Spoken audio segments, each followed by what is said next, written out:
So I'm thinking just as I go about the future, and I'm comparing it to how we look back on things 100 years ago, let's say.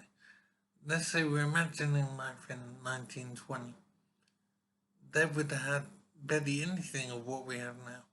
They wouldn't have had cars, they wouldn't have had computers or televisions or radios, they wouldn't have had fridges, they wouldn't have had so many things in life that we take for granted now.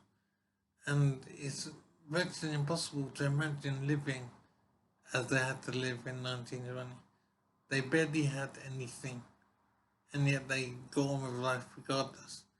So what I'm thinking is that 100 years from now, in 2121 or something, they're going to look back on me now and think the same way I think about people living in 1920. They will have so many things in their life that they will consider how I'm living as backward and really missing much of what they have in life. So they will get used to things that are far different to what we have now, maybe more advanced. Who knows what we're going to discover and what we're going to build and invent and create. So life will be tremendously different in 100 years or 200 years or whatever. And I'm trying to imagine what kind of things might change, but I can't do it. I can't successfully work out the kind of things that might change.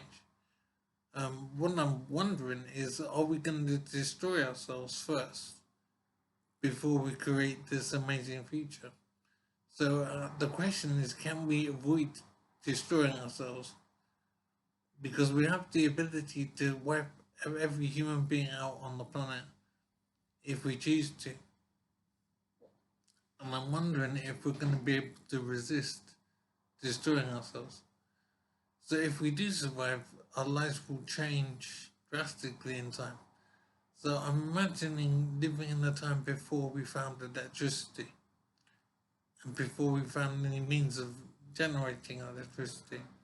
So we might discover something similar to electricity now and then start to develop it and it will change our lives. Who knows what there is to discover?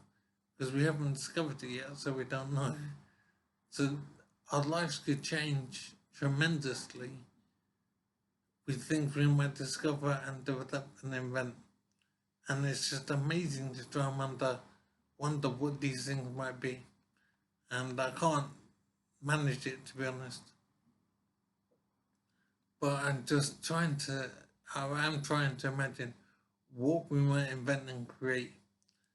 But we haven't created it yet, so it's hard to see what's what. But it's going to be amazing.